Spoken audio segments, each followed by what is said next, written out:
يا أيها الناس اعبدوا ربكم الذي خلقكم والذين من قبلكم لعلكم تتقون.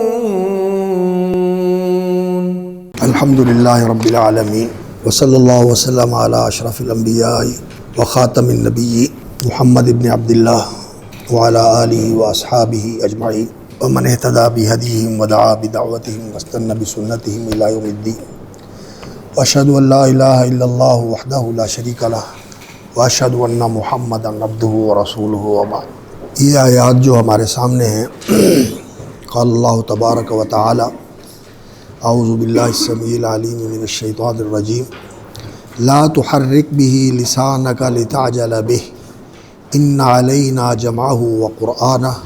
فإذا قرأناہ فاتبع قرآنہ ثم ان علینا بیانہ کلا بل تحبون العاجلہ. یہ آیات جس سیاق میں وارد ہیں، بظاہر ایسا معلوم ہوتا ہے کہ ان کا ما قبل اور ما بعد کے ساتھ کوئی ربط نہیں ہے. تو اس سے بعض حضرات نے تو یہ تک کہا کہ قرآن مجید کی جو سیاق ہے، آیات ہیں، ان کے اندر باہمی ربط اور اتصال موجود ہے. تو یہ چونکہ ما قبل اور ما بعد کے ساتھ ان کا ربط نظر نہیں آتا، تو انہوں نے یہ کہا کہ اس سے معلوم ہوتا ہے کہ قرآن مجید کامل نہیں ہے، اس کی بعض آیات جو ہے نا وہ چھوٹ گئی ہیں اور قرآن مجید مکمل موجود نہیں ہے، جیسا کہ شیعہ کی بعض روایات ہیں.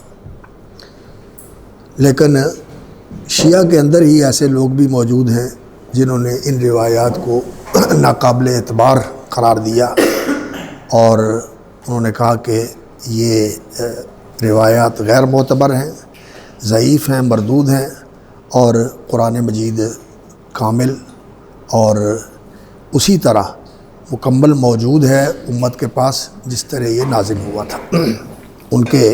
بہت سارے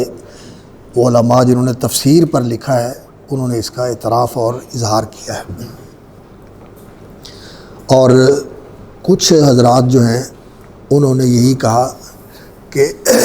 بعض اوقات ایسا ہوتا ہے کہ مسلسل گفتگو ہو رہی ہوتی ہے اور درمیان میں کوئی ایک ایسی چیز پیش آ جاتی ہے جس کی برسر موقع اصلاح کر دی جاتی ہے اور کہہ دیا جاتا ہے کہ جیسے سبق ہو رہا ہے تو کوئی آ جاتا ہے، دروازہ کھٹکھٹاتا ہے تو کہتے ہیں دروازہ کھول دو، تو یا کہتے ہیں کہ یہ بندہ جو ہے نا اس کی مدد کر دو اور اس کو یہ بات بتا دو. تو اس طرح کی بات جو ہے نا وہ برسر موقع آ جاتی ہے اور اس کا ما قبل اور ما بعد کے ساتھ تعلق نہیں ہوتا. اور یہ روایت بھی موجود ہے حضرت عبداللہ بن عباس رضی اللہ تعالیٰ عنہ سے کہ انہوں نے کہا کہ جب رسول اکرم صلی اللہ علیہ وسلم پر شروع میں وحی نازل ہوتی تھی تو آپ صلی اللہ علیہ وسلم ساتھ دہراتے تھے تاکہ اسے ضبط کر لیں. اور اسی لیے پھر اللہ رب العزت کی طرف سے یہ ارشاد ہوا کہ آپ ساتھ دہرائیں نہ بلکہ توجہ کے ساتھ سنیں، اس لیے کہ قرآن مجید کا یہ ادب ہے کہ جب پڑھا جائے تو اذا قرئ القرآن فاستمعوا لہ، استماع، بہت توجہ کے ساتھ اسے سننا. فاسمعوا نہیں کہا، فاستمعوا کہا، تو استماع کے اندر مزید توجہ اور اہتمام کا حکم دیا ہے. تو فاستمعوا لہ وانصتوا،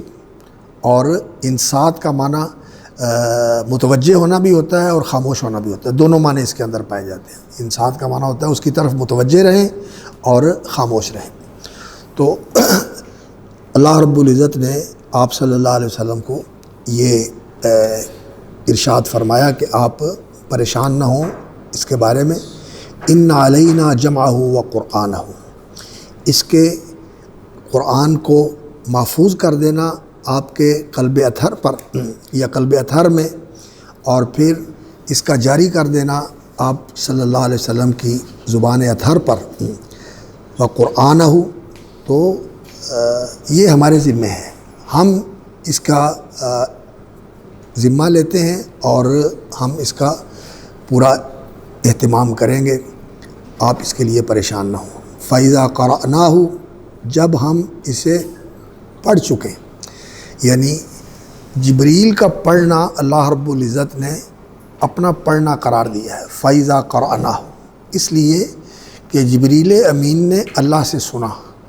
اور پھر اس کو آ کر اسی طرح سنایا جس طرح سنا تھا، کسی چیز کی بھی کمی بیشی نہیں ہوئی۔ اور فرشتے چونکہ جو کام بھی کرتے ہیں جو ان کے سپرد کیا گیا ہے اللہ رب العزت کی طرف سے امور تکوینیہ میں سے، یا جو اللہ کی طرف سے پیغام ہوتا ہے شریعت کا اسے آگے منتقل کرنا، وہ بالکل اللہ رب العزت کی منشا اور مرضی کے مطابق وہ کام کرتے ہیں۔ اللہ رب العزت نے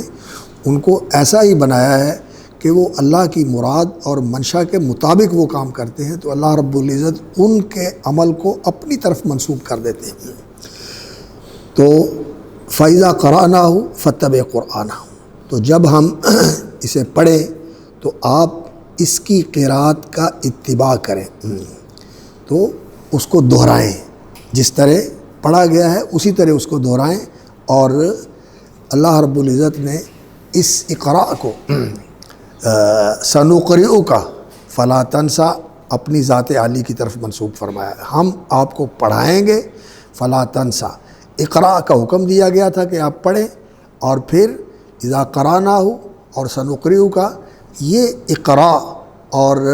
یہ قراءت اللہ رب العزت کی طرف سے ہے۔ تو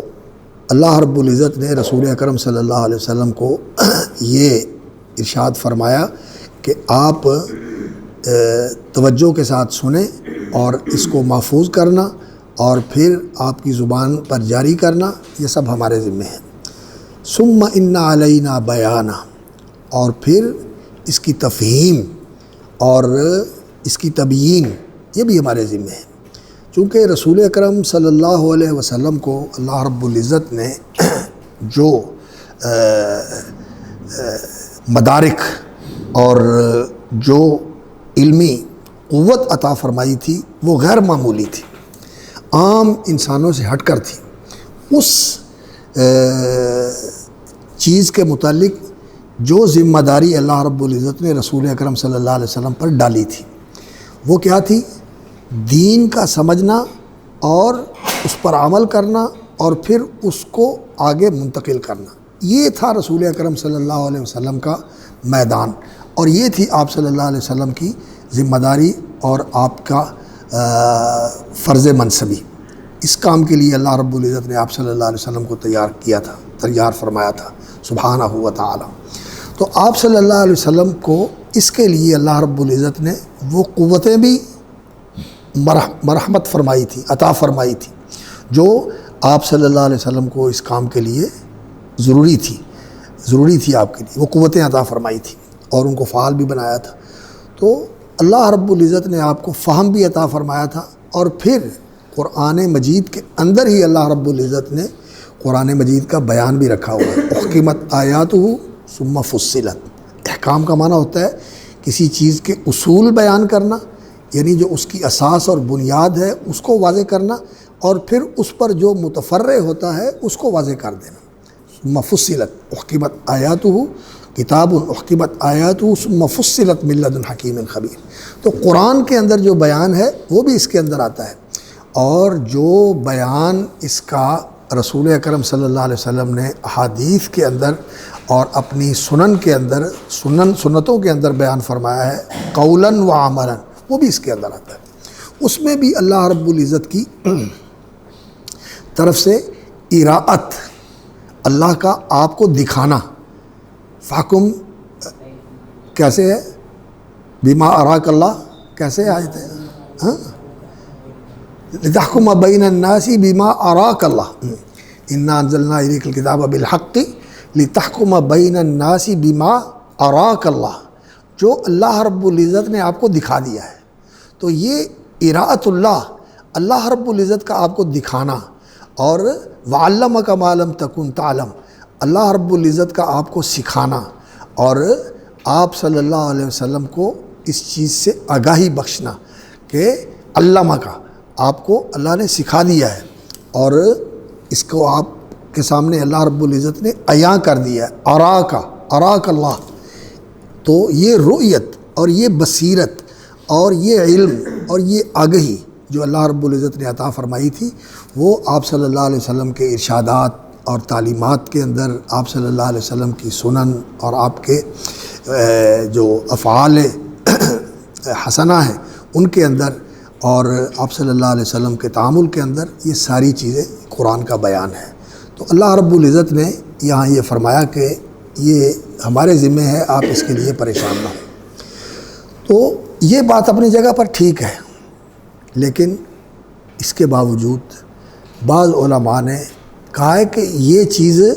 ایسی نہیں ہے کہ جس کا انکار کیا جائے، یہ اپنی جگہ پر برمحل ہے، لیکن اس کے علاوہ بھی علماء نے یہ کوشش کی ہے کہ یہاں اس کا ما قبل اور ما بعد کے ساتھ ربط اور تعلق بھی واضح کیا جائے. اور یہ کوشش جو ہے، ہمارے بعض حضرات تو کہتے ہیں کہ یہ تکلف ہے، اس لیے تکلف پہ نہیں جانا چاہیے، نہینا عن التکلف وما انا من المتکلفین. لیکن جو بات بالکل ایسی ہو کہ جس میں کوئی واقعیت اور جس میں کوئی حقیقت نہ نظر آتی ہو، صرف بناوٹ ہی بناوٹ ہو، اور اس کے اندر یہی ظاہر ہو رہا ہو کہ یہ بس ایسے ہی جمع جوڑ کیا گیا ہے، اس کے اندر کوئی واقعیت نہیں ہے، یہ حقیقت واقعہ نہیں ہے، تو اس کو تو تکلف کہا جا سکتا ہے. لیکن اگر گہرائی کے اندر جا کے کسی چیز کو تلاش کیا جائے اور اسے واضح کر دیا جائے، اور وہ عقل اور فکر کو اچھی بھی لگتی ہو، اور انسان اس میں کوئی وزن بھی محسوس کرتا ہو کہ یہ واقعی بات ہے، تو میرا خیال ہے اس طرح کی بات کو بالکل اس طرح رد کر دینا کہ یہ قابل توجہ ہی نہیں ہے، اور بلکہ اس طرح کے لوگوں کے بارے میں بھی یہ کہہ دینا کہ یہ لوگ اس طرح کا تکلف کرتے ہیں، میں سمجھتا ہوں کہ یہ اجحاف ہے. یعنی یہ جس کا جو وزن بنتا ہے نا، اس کا اعتراف کرنا، یہ تو اعتراف ہوتا ہے، اور اس کو کوئی حیثیت ہی نہ دینا، اس کو بالکل ایسے ہی کہہ دینا کہ یہ قابل رد ہے، تو یہ اجحاف جو ہے نا، یہ مناسب نہیں ہوتا. تو بہرحال کچھ علماء نے اس پر، پہلے علماء سے بھی علماء نے اس طرح کیا ہے کہ اس کے ربط کی کوشش کی ہے، اور یہ جو خاص طور پر مکتب فکر ہے فراہی اور اصلاحی، انہوں نے بھی اس پر اظہار خیال کیا ہے. تو آپ اس کو دیکھ لیں، آپ کے پاس میرا خیال ہے ہوگا، ان کا تدبر قرآن کا بھی ہوگا نسخہ، اور شاید مولانا فراہی والا بھی ہے، مجموعہ جو ہے، مجموعہ تفاسیر فراہی اس طرح کا ہے، چند صورتیں انہوں نے جو لکھی ہیں، اس میں اس صورت کی انہوں نے تفسیر بھی کی ہے. تو ساری چیزوں سے اتفاق نہیں کیا جا سکتا، ساری چیزوں سے، ہر بندے کی ہر چیز سے اتفاق نہیں کیا جا سکتا، لیکن اگر اس میں کوئی چیز ایسی ہے جو کہ واقعی اس کے اندر کوئی معنویت ہے اور اس کے اندر کوئی حقیقت ہے، تو اس کے قبول کرنے میں کوئی حرج نہیں ہوتا، یہ اچھی چیز ہے. ہم علامہ زمخشری رحمہ اللہ، جار اللہ محمود زمخشری، معتزلی ہیں فکر کے اندر، اعتزالی فکر ہے ان کی، لیکن قرآن مجید کی بلاغت اور بعض آیات کے معنی کے اندر انہوں نے جس حسن کا ادراک کر کے اس کا اظہار کیا ہے، وہ قابل قدر ہے. اسی لیے ان کی تفسیر کو بڑی قبولیت ملی ہے علماء کے اندر، اور علماء نے قرآن فہمی کے لیے جن کتابوں کو بڑا اہم قرار دیا ہے، اس میں یہ تفسیر زمخشری بھی ہے. لیکن اس کا یہ معنی نہیں ہے کہ ان کی جو فکر ہے اعتزالی فکر، ہم اس کی بھی تمجید کرتے ہیں اور اس کی بھی تحسین کرتے ہیں اور اس کو بھی قبول کرتے ہیں؟ نہیں، ہمارا طریقہ جو ہے نا وہ یہی ہے کہ ہم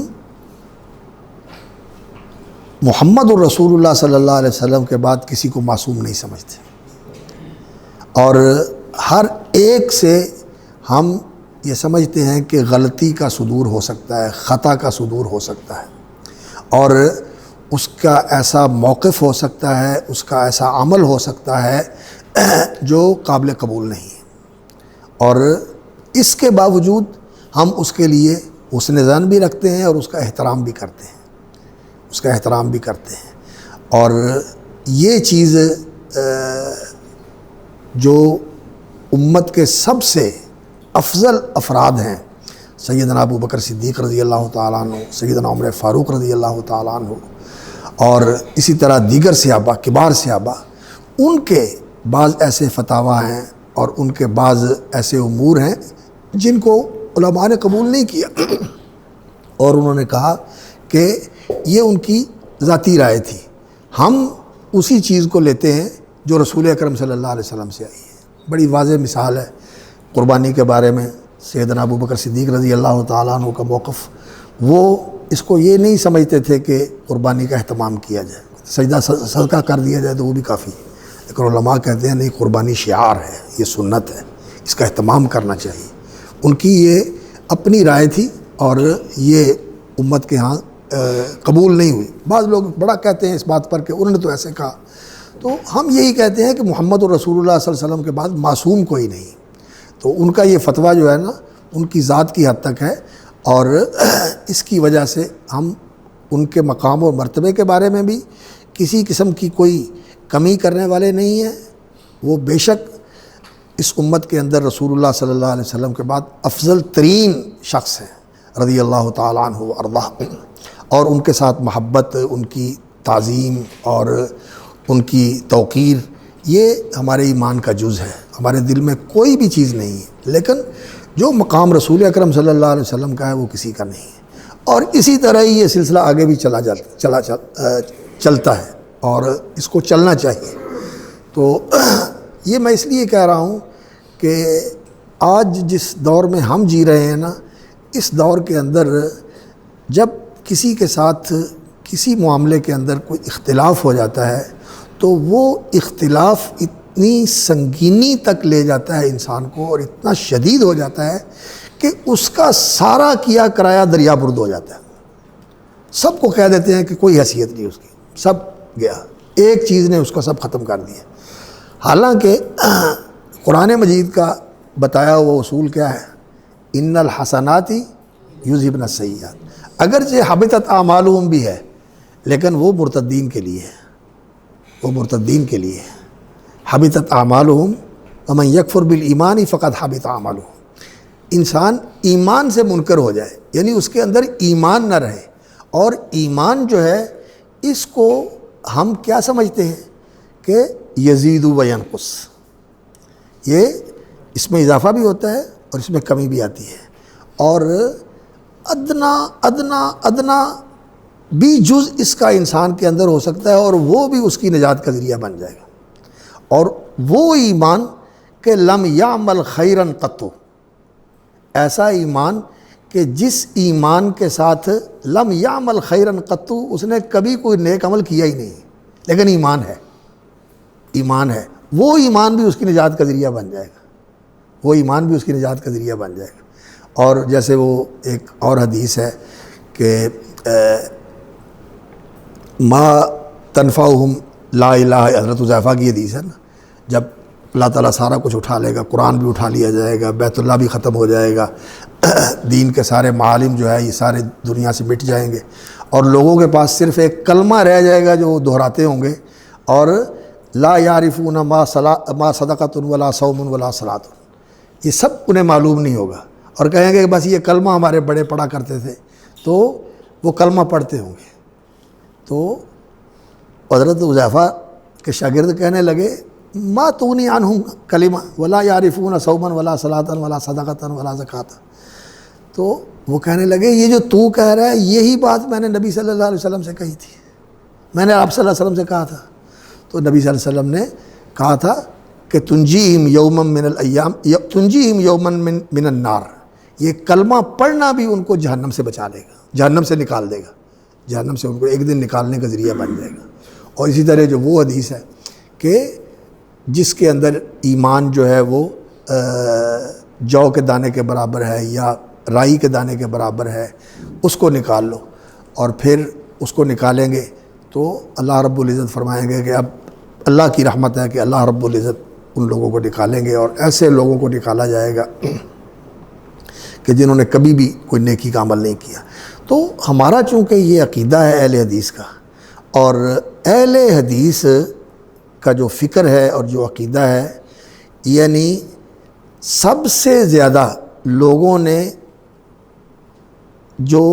اجحاف والا اور ظلم والا معاملہ کیا ہے وہ اہل حدیث کے ساتھ کیا ہے،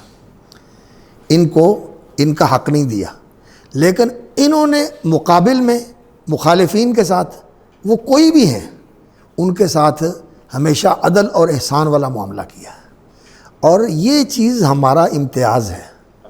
اور اس امتیاز کو قائم رکھنا اور اس کو سمجھنا اہل علم کا کام ہے،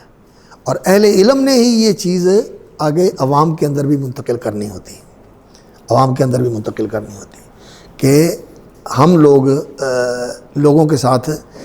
جس طرح کا وہ معاملہ کرتے ہیں تو ہم معاملہ بالمثل نہیں کرتے، ہم معاملہ بالحسنہ کرتے ہیں۔ وہ اگر ادفع باللتی ہی احسن السیئہ،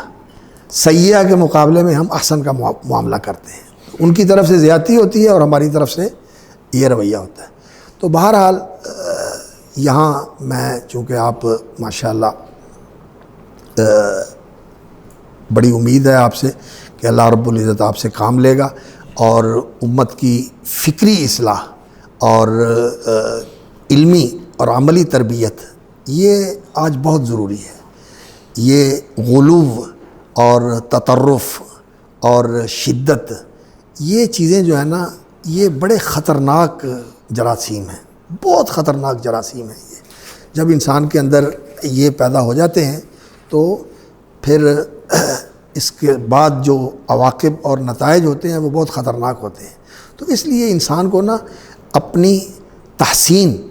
کا بہت اہتمام کرنا چاہیے کہ ان جراثیم سے انسان متاثر نہ ہو، اور وہ یہ جو نصوص ہیں اور جو تعامل ہے صحابہ کا اس کو انسان سامنے رکھے۔ اور خوارج اور ان کے بارے میں جو کچھ رسول اکرم صلی اللہ علیہ وسلم کی احادیث سے ملتا ہے کہ کلاب النار، اور ان کے بارے میں یہ کہ وہ مخلوق میں سے بدترین لوگ ہیں، اور اگر مجھے مل جائیں تو میں ان کو اس طرح ختم کروں جس طرح عاد اور سمود کو ختم کیا گیا، اس طرح کی روایات ملتی ہیں۔ لیکن اس کے باوجود صحابہ نے ان کی تکفیر سے اعتراض کیا ہے، انہیں کافر نہیں کہا۔ اور حضرت علی رضی اللہ تعالیٰ عنہ نے جو اس بات کو بڑا اپنے لیے اپنی حقانیت کی دلیل سمجھتے تھے کہ اول الطائفتین بالحق وہ ہوگی جو اس جماعت کو قتل کرے گی، تو جب وہ بندہ وہ جس کا ہاتھ جو ہے خراب تھا تو وہ تلاش کیا گیا تو وہ مل گیا، پہلے تو لوگوں کو نہیں ملا، تو بعد میں لوگوں نے تلاش کیا تو وہ لاشوں کے اندر سے مل گیا۔ تو حضرت علی رضی اللہ تعالیٰ عنہ نے کہا الحمدللہ کہ رسول اکرم صلی اللہ علیہ وسلم کی بات آپ نے فرمایا تھا کہ یہ ایک جماعت نکلے گی، اور یہ ان کا اصل ہے، یعنی اس فکر سے وہ جماعت پیدا ہوگی۔ تو یہ جماعت جو ہے اس کو اللہ رب العزت نے ہمارے ہاتھ سے کافر کردار تک پہنچایا۔ تو ان سے پوچھا گیا کہ کیا ہم ان کو کافر کہیں گے؟ انہوں نے کہا من الکفر فروا، من الکفر فروا، کفر سے بچنے کے لیے تو انہوں نے یہ کچھ کیا ہے، تو ہم ان کو کافر کیسے کہیں؟ تو یہ چیز جو ہے نا آج ہمارے لیے بڑی ضروری ہے۔ تو اس طرح کے جو لوگ ہوتے ہیں وہ ہمارے معاشرے کے اندر،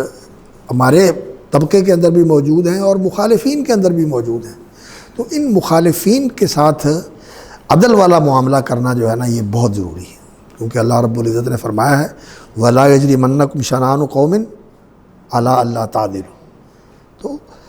اگر کوئی مخالفت کرتا ہے اور اس کی مخالفت کی وجہ سے اس نے زیادتی کی ہے لیکن تم نے زیادتی نہیں کرنی، تم نے جو اس کا حق ہے وہ اس کو دینا ہے، اور جو اس کا صحیح ہے اس کا اعتراف کرنا ہے۔ لیکن اس کا یہ معنی نہیں ہوتا کہ جو اس کی غلطی ہے اس پر انسان خاموش ہو جائے، نہیں، غلطی کا بھی اظہار کرنا ہے۔ اور یہ بڑی ایک عجیب صورتحال ہوتی ہے کہ غلط کو غلط کہا جائے اور صحیح کو صحیح بھی کہا جائے، تو پھر لوگ کہتے ہیں کہ یہ آپ کیا طریقہ اختیار کیے ہوئے ہیں کہ یا تو ادھر ہونا چاہیے یا ادھر ہونا چاہیے۔ نہیں، آدمی کو درمیان میں ہونا چاہیے، کہ جو اس کا بنتا ہے وہ مانو، اور جو اس کا غلط ہے اس کا اظہار کرو، اور فَإِنْ عَصَوْكَ فَقُلْ إِنِّي بَرِيءٌ مِّمَّا تَعْمَلُونَ۔ اگر وہ آپ کی نافرمانی کرتے ہیں فَقُلْ إِنِّي بَرِيءٌ مِّمَّا تَعْمَلُونَ، جو معصیت والا عمل ہے میں اس سے بری ہوں، تم سے بری نہیں ہوں۔ اِنِّي بَرِيءٌ مِّنْكُمْ نہیں کہا، کیا کہا ہے؟ مِّمَّا تَعْمَلُونَ۔ جو عمل غلط ہے اس سے برات کرنی ہے، اس شخص سے اور اس جماعت سے کلی برات نہیں کرنی۔ ہاں، کافر جو ہیں ان کی جماعت کے ساتھ جو کھلے کافر ہیں اور جن کا کفر جو ہے وہ متفق علیہ ہے، سارے اصول جو ہیں وہ اس بات پر متفق ہیں کہ یہ آدمی جو ہے خارج من الملہ ہے اور یہ کافر ہے، کھلا کفر اس نے اس کا ارتکاب کیا ہے، وہ معاملہ دوسرا ہے۔ لیکن یہ بات اجماع کے ساتھ ثابت ہوتی ہے، کہ سارے اس بات کے اوپر متفق ہوں۔ اور تکفیر کے معاملے میں اہل حدیث کا موقف جو ہے یہ سب سے زیادہ احتیاط والا ہے، تکفیر کا موقف۔ اور جو مبتدعین ہیں ان کا یہ موقف ہے کہ وہ تکفیر کے اندر بہت متسرع ہوتے ہیں اور متجرع ہوتے ہیں،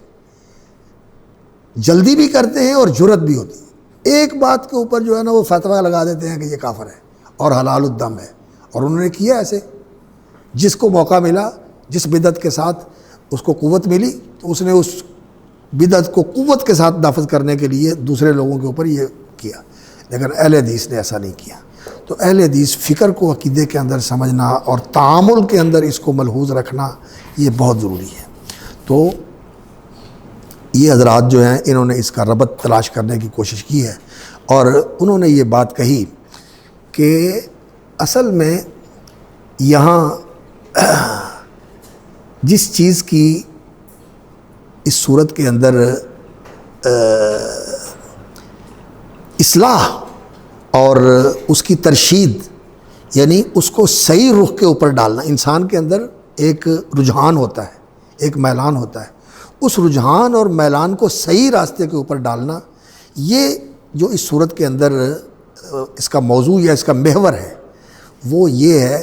کہ انسان کو غفلت سے نکالا جائے اور اس کو تنبیہ کی جائے، اس کو ہوشیار کیا جائے کہ یہ اس غفلت کو چھوڑ کر متنبہ ہو جائے، ہوش میں آ جائے۔ اس کو ہوشیار کرنا مقصود ہے۔ ایک تو یہ ہے، اور دوسری چیز جو انسان کے اندر ایک فطری رجحان ہے وہ ہے حب الاستعجال، کہ انسان جو بھی چیز ہو چاہتا ہے کہ جلدی مل جائے، ابھی مل جائے۔ یہ انسان کی فطرت کے اندر اللہ نے کیا کہا ہے؟ وَكَانَ الْإِنسَانُ عَجُولًا، انسان بڑا عجول ہے، جلد باز ہے، یہ چاہتا ہے کہ جلدی ہو جائے۔ خیر کے معاملے میں جو آدمی ہوتا ہے خیر کا داعی اور خیر کا حامل، وہ یہ چاہتا ہے کہ جس بندے کو میں خیر کی طرف لانا چاہتا ہوں یہ آج ہی جنید بن جائے، ہاں، آج ہی جنید بغدادی بن جائے، شیخ الطائفہ۔ لیکن ایسا نہیں ہوتا، صبر کرنا پڑتا ہے، بہت ساری چیزوں کو برداشت کرنا پڑتا ہے۔ اور اب یہ مصلح اور مربی، یہ اس کو صبر کرنا پڑے گا۔ تو یہ خیر کے معاملے میں بھی ہوتا ہے، اور دنیا کے معاملے میں تو خیر ہے ہی، یہ تو ہمیں چاروں طرف نظر آ رہا ہے کہ ساری دنیا جو ہے، اللہ رب العزت نے قرآن مجید میں فرمایا کہ بل تحبون العاجلہ،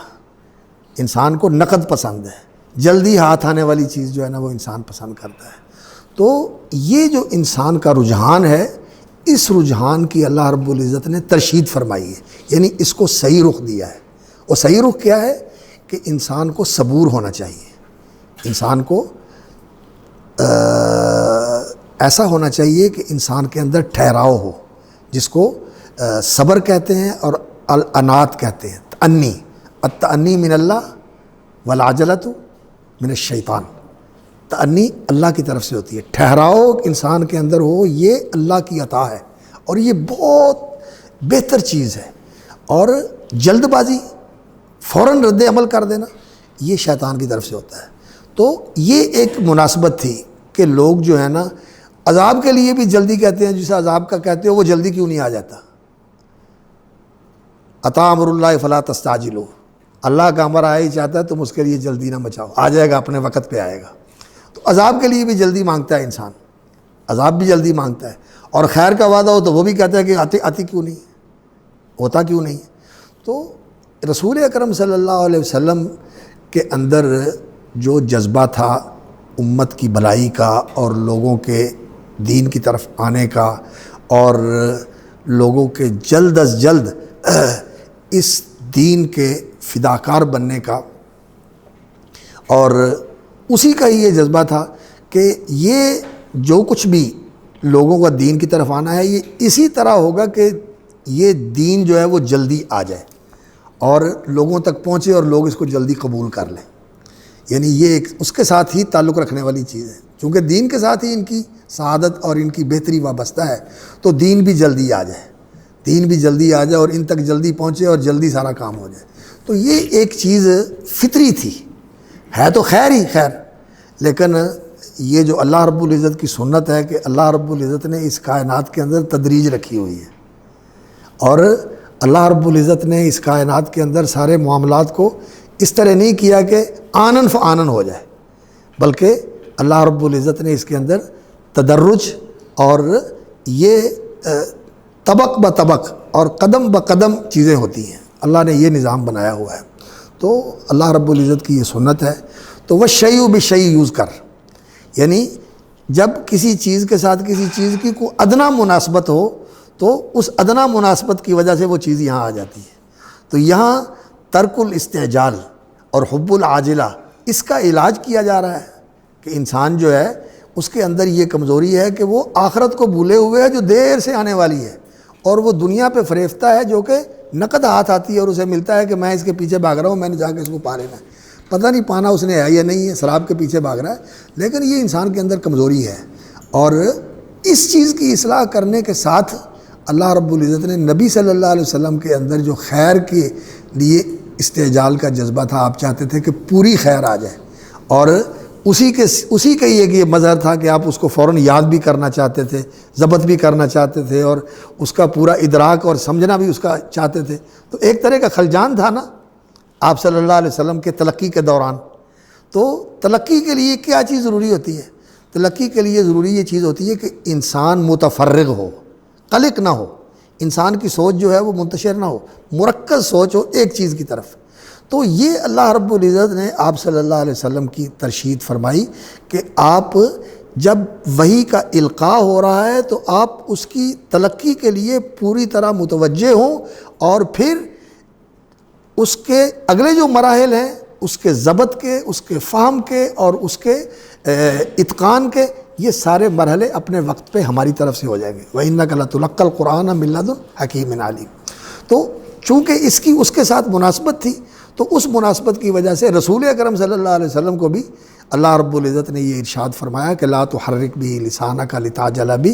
ان علینا جمعہ وقرآنہ۔ اگرچہ یہ خیر کے لیے عجلت ہے،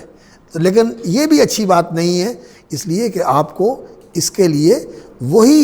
موزوں طریقہ اختیار کرنا چاہیے جو اللہ رب العزت کا پسندیدہ ہے، اور اللہ رب العزت کی جو پسندیدہ چیزیں ہیں ان کے بارے میں رسول اکرم صلی اللہ علیہ وسلم کو اللہ رب العزت نے بعض مواقع پر تنبیہ فرمائی ہے کہ عفی اللہ عنک لما اذنت لہم حتی یتبین لک الذین صدقوا وتعلم الکاذبین۔ یہ نبی صلی اللہ علیہ وسلم کا وہ جذبہ تھا کہ آپ صلی اللہ علیہ وسلم انتہائی کریم تھے، تو اللہ رب العزت نے فرمایا کہ اس کرم کے اندر آپ صلی اللہ علیہ وسلم کو ایسا نہیں ہونا چاہیے کہ آپ کھوٹے اور کھرے کی پہچان نہ کریں. آپ نے سب کو ان کو بھی ان کے ساتھ ملا دیا. نہیں، جو ٹھیک ہیں ان کا تو عذر قبول کریں، لیکن جو کھوٹے ہیں ان کو نکھرنے تو دیں، پتہ تو چلے کہ یہ کھوٹے ہیں. اور اسی طرح اور بھی بعض مقامات پر جیسا کہ نبی صلی اللہ علیہ وسلم کو سورہ عبس کے اندر اللہ رب العزت نے، یہ آپ صلی اللہ علیہ وسلم کا جذبہ تھا کہ بڑے لوگ اگر ایمان لے آئیں تو ان کے ایمان لانے سے دوسرے لوگوں کے لیے راستہ جو ہے وہ آسان ہو جاتا ہے. وڈیا نے مان لیا تو انہیں ہی مان لی. تو آپ صلی اللہ علیہ وسلم ان کو زیادہ توجہ دیتے تھے. تو یہ آپ کا خیر کا جذبہ تھا. اس پر اللہ رب العزت نے تنبیہ فرمائی کہ یہ جو دور ہیں ان کے پیچھے بھاگنے کی بجائے یہ جو آپ کے پاس آ کے بیٹھے ہوئے ہیں اور یہ اس طرح کے لوگ ہیں کہ اگر ان کو دے دیا تو ان سے پتہ نہیں کتنوں کو ملے گا آگے، تو ان کو پیچھے کرنا اور ان کے پیچھے جانا یہ آپ کے لیے مناسب نہیں ہے. آپ صبت اللہ جا علامہ وما یدریک اللہ یزکا یذکر فتنفع الذکر اما من استغنی فانت لہ تصدی. تو اس طرح کی توجیہات رسول اکرم صلی اللہ علیہ وسلم کے لیے، یہ چونکہ اللہ رب العزت کی طرف سے تعلیم تھی اور تادیب تھی،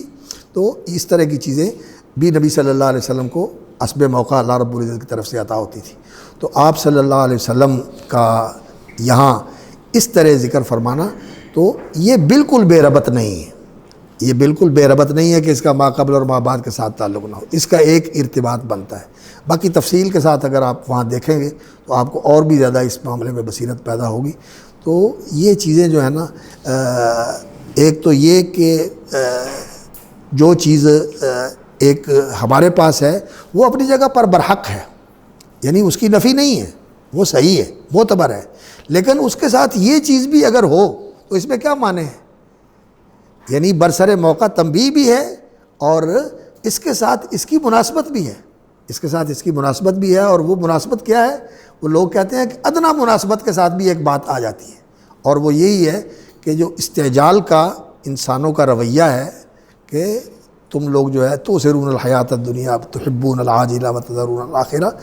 اس استعجال اور عجلت پسندی کا جو رویہ ہے انسانوں کا، اس کے اوپر تنبیہ فرمانے کے لیے اور اس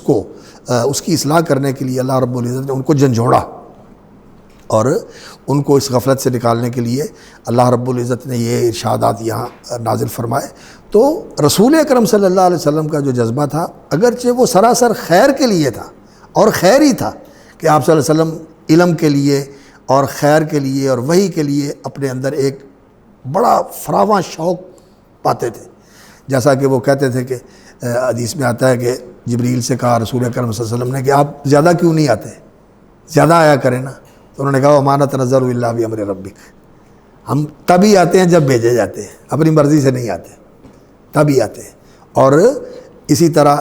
کہ آپ صلی اللہ علیہ وسلم کا یہ کہ اللہ رب العزت کی طرف سے یہ چیز آئے، تو آپ صلی اللہ علیہ وسلم کو یہ بتایا گیا کہ وقت پر آئے گا سب کچھ، لیکن ہر ایک چیز جو ہے نا اس کے لیے اللہ رب العزت نے ایک وقت رکھا ہوا ہے. تو آپ اس کے لیے جلدی نہ کریں اور صبر سے کام لیں. اور اس لیے بار بار رسول اکرم صلی اللہ علیہ وسلم کو صبر کی بھی تلقین فرمائی گئی. وَاصْبِرْ كَمَا صَبَرَ أُولُو الْعَزْمِ مِنَ الرُّسُلِ وَاصْبِرْ وَمَا صَبْرُكَ إِلَّا بِاللَّهِ. لوگوں کے مخالفانہ طرز عمل کی وجہ سے اور صحابہ کی تربیت کے لیے، اور جو دین کا ایک اللہ رب العزت نے مرحلہ وار دین کو نازل فرمایا ہے، اور دین کو اللہ رب العزت نے لوگوں کی زندگیوں کے اندر اتارا ہے مرحلہ وار. تو یہ ساری چیزیں اللہ رب العزت کی حکمت بالغہ کا مظہر ہے. حکمت بالغۃ،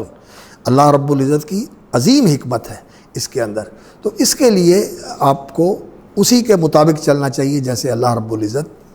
کی منشا ہے اور اللہ رب العزت کی حکمت کا تقاضا ہے. تو اس لیے یہ یہاں اللہ رب العزت نے آپ صلی اللہ علیہ وسلم سے فرمایا کہ لا تحرک به لسانک لتعجل به ان علینا جمعہ وقرآنہ فاذا قرأناہ فاتبع قرآنہ ثم ان علینا بیانہ. اور ثم ان علینا بیانہ کے اندر قرآن کی تفہیم اور قرآن کی عملی تفسیر جو آپ صلی اللہ علیہ وسلم نے فرمائی، اور آپ صلی اللہ علیہ وسلم کے وہ ارشادات جو آپ صلی اللہ علیہ وسلم نے امت کی رہنمائی کے لیے بیان فرمائے اور آپ صلی اللہ علیہ وسلم نے ذکر فرمائے، اور وہ حدیث کی شکل میں موجود ہے ہمارے پاس، وہ بھی اس کا بیان ہے. اور پھر